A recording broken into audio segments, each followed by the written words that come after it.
I'm going to tell you a truth that may seem absurd, a truth that contradicts everything we've been taught. Here it is. The more you try to hold on to something, the more imprisoned you become. The more you cling, the more you lose yourself. And when you finally let go, you discover true freedom. Seems impossible, doesn't it? We spend our whole lives trying to hold everything. The perfect job, the ideal relationship, the image we've built. We think freedom means having total control, that being free means mastering every situation. But what if I told you it's the exact opposite? That this obsession with control is our greatest prison? Today we'll explore one of the deepest paradoxes of human existence, something that can completely change your perspective on what it means to be free. We'll uncover why seemingly free people often feel trapped, and why some people in limiting situations find true peace. Get ready for a journey that will challenge everything you think about control. Because in the end, you may realize you've always had the keys to your own liberation. Since childhood, we've been sold a beautiful lie. Freedom means doing whatever you want. Be independent, control your life, grab your opportunities with all your strength. We grow up thinking freedom is possession, that being free means never letting go of anything. But watch a bird in a golden cage. It has guaranteed food, protection, comfort. In theory, it has everything it needs. Yet it cannot fly. The security meant to free it traps it. The protection meant to bring peace generates anguish. Now think about your own life. How many golden cages have you built? How many securities have become prisons? How many protections turned into limitations? The job you refuse to leave out of fear. The relationship you force out of insecurity. The cruelest prison has no visible bars. It's made of what-ifs, I musts, I can't lose. It's built with bricks of fear and cement of attachment. And the worst part? We are our own jailers. We carry the keys but are afraid to use them. We prefer the known prison over unknown freedom. There's a subtle difference between loving and possessing, between caring and controlling. When you love someone, you want their happiness. When you possess someone, you want their availability. Love frees. Possession imprisons. Ironically, those who try to possess often end up losing. Think of your most important relationships. How many times have you tried to mold someone? How many times have you demanded emotional exclusivity? How many times did fear of loss become control? The person you protect so much, do they truly feel free around you? Attachment is not love. It's fear disguised as care. It's insecurity dressed as protection.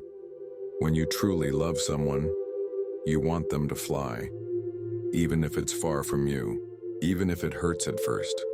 Carl Jung said that attachments are illusions of the ego. The ego wants to control to assert itself. It confuses possession with security. The more we cling, the further we drift from ourselves. Detachment is the path to consciousness. It's realizing we do not own life, we only participate in it. Jung also spoke about the shadow. The shadow is everything we reject in ourselves. And when we try to control others, we reflect our own shadow.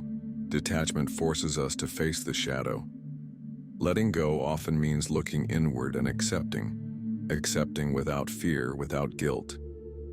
Nietzsche said, freedom comes from overcoming internal chains. He reminds us, the more we cling, the more we suffer. Viktor Frankl taught that finding purpose sets us free. When we follow our mission, control loses its grip. Erich Fromm spoke of love that liberates, not confines. True love doesn't imprison. It simply allows existence. Every thinker agrees. Freedom is not in what we hold. It's in what we release. In conscious detachment. In accepting life as it is, not as we wish it were. This is the paradox of freedom. Let go to truly feel. True freedom begins with a frightening question. What would happen if I let go? If I stopped controlling every detail? If I trusted the natural flow of things? If I stopped fearing the unknown? The answer might surprise you. When you let go, something magical happens. You stop wasting energy trying to control the uncontrollable. That energy is freed to create, to live, to be. You realize you can trust life. You can trust yourself. You can trust the process. But be careful. Letting go is not giving up. It's not becoming passive or indifferent. It's choosing where to invest your energy. It's distinguishing between what you can influence and what is beyond your control. It's wisdom in action. There's a difference between giving up and detaching. Giving up is stopping out of exhaustion. Detachment is stopping out of wisdom. Giving up comes from fear. Detachment comes from trust. One paralyzes you, the other frees you. The most powerful story of freedom doesn't come from a king, it comes from a prisoner. Nelson Mandela spent 27 years in prison. He could have left full of hatred, thirsting for revenge. But he did something revolutionary. He chose to forgive. He said, "When I left prison, I left bitterness behind. Because I knew if I didn't, I would remain a prisoner." Mandela understood the paradox. Hatred toward oppressors would keep him mentally trapped. Thirst for revenge would be a new prison. So he made the freest choice of all. He let go. He let go of anger, let go of resentment, and became truly free. How many mental prisons do you carry? How many old grievances keep you captive? How many offenses do you collect as trophies of suffering? Freedom begins when you realize holding on to anger is like holding hot coal. You burn yourself trying to hurt someone else. The fear of loss is the greatest thief of freedom. You don't enjoy what you have for fear of losing it. You don't take risks for fear of failure. You don't love for fear of rejection. You don't live for fear of death.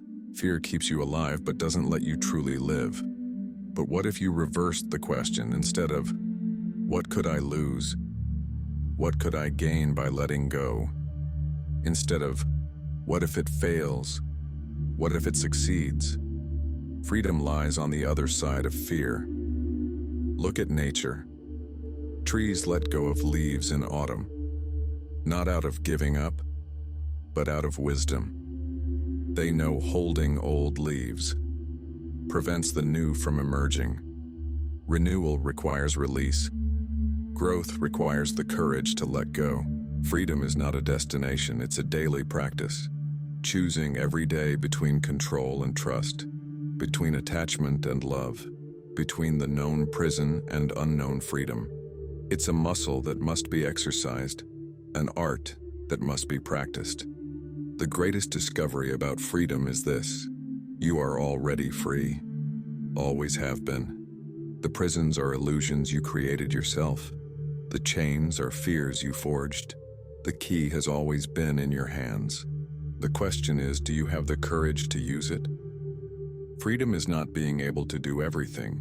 It's consciously choosing what to do. It's not having everything. It's knowing you don't need everything. It's not controlling the world. It's trusting life. True freedom is born from within, when you free yourself from fear, from pride, from the need for approval.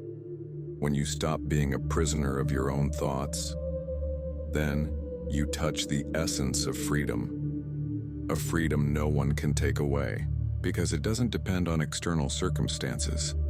It's a state of being. Detachment is freeing yourself from the burden of controlling the world. It's freeing others so they can grow and live fully. It's understanding that freedom is not absence of connection. It's absence of imprisonment. Opening your hand is not losing. It's gaining the lightness of existence. True freedom begins within us. When we stop fighting against life, when we accept impermanence, when we trust the flow of existence, and finally, when we let go. Let go to feel, let go to live. And you? What is the most beautiful prison you've built? What attachment limits you the most? What do you need to release to fly? Maybe it's time to open the cage and discover you've always had wings. The paradox of freedom. Let go to truly possess. Comment below. When was the last time you let go of something important and felt freer? Your experience could inspire someone else to open their cage. And if this video made you rethink freedom, share it with someone who also needs to fly. Until the next video, fly free.